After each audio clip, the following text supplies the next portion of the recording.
Now for our story. It was the afternoon of the day following Lisa Fenner's return from the hospital. Paul Cromwell had driven Lisa back to his house at Malibu Beach the day before, while Kit Meade, Mrs. Kingsley, and Lisa's baby son had been taken to Kit's house a few doors away. This had been a strange day for Lisa. In the hospital, there'd been the activity of the daily routine, which had helped break the monotony, so that Lisa had less time to review the past, to go over and over the events of the last months in her mind. But today, lying in the room Paul and Max had prepared for her, Lisa had been alone most of the time, thinking. Paul had come in a little while ago, had stayed for a short time, and then had left for the other house, Kit's house, to see that everything there was going smoothly.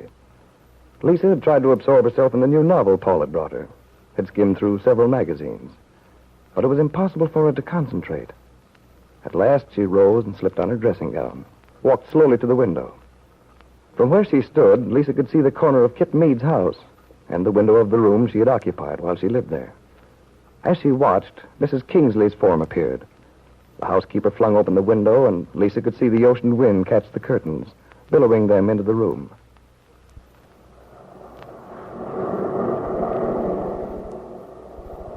Mrs. Kingsley must be there to take care of the baby. In the hospital, they used to feed the babies about now.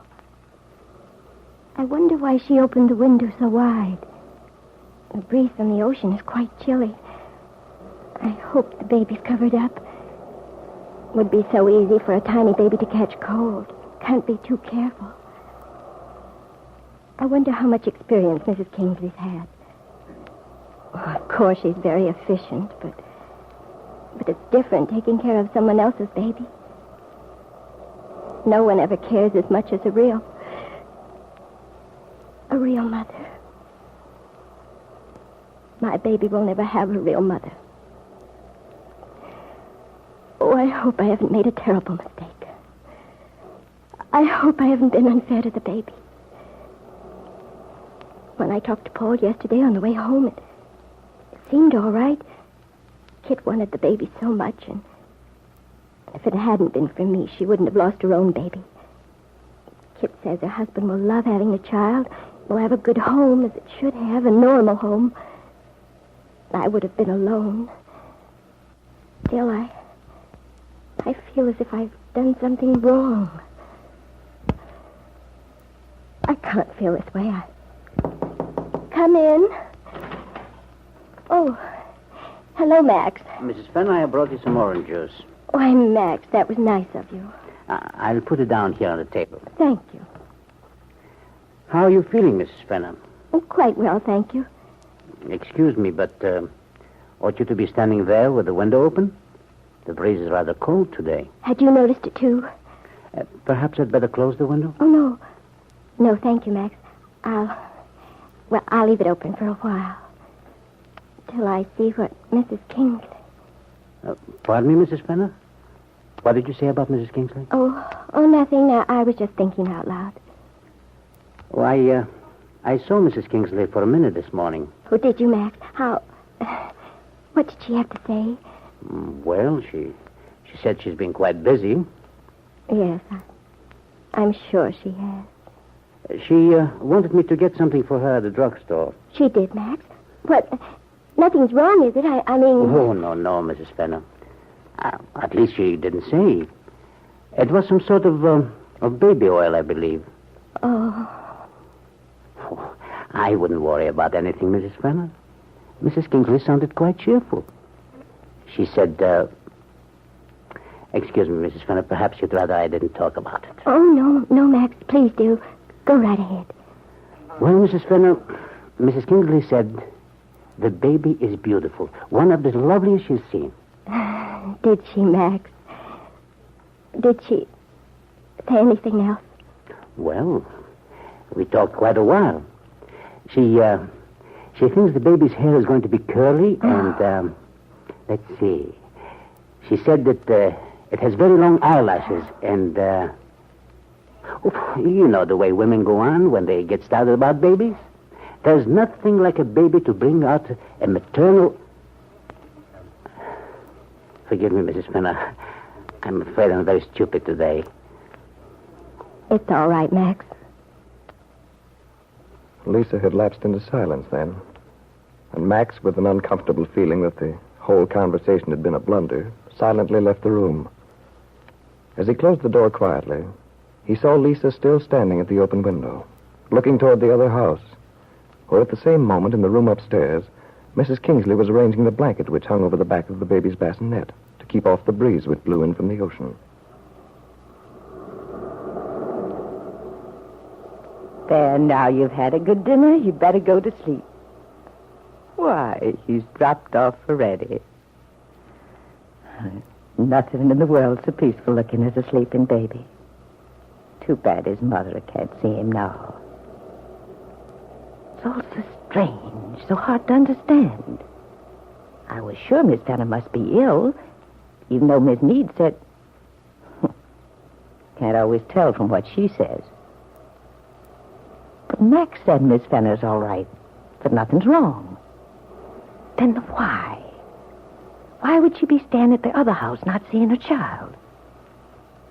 When I think how she used to talk about it while she was waiting, how she planned for it, I wonder what the reason is. Been so upset since Miss Meade's accident. Seemed to take it so to heart. Remember how she cried the next morning. Said it was her fault. Of course, it's easy for a woman to become upset at a time like this, but even so, I don't understand it. Miss Meade acts as though this baby's her child. Yesterday, on the way back from the hospital, the way she looked when she took the baby out of my arms, the way she held him. There's something wrong about this whole thing. I wish I knew. I wish I could help Miss Fenner some way. She's in trouble. I'm sure of it.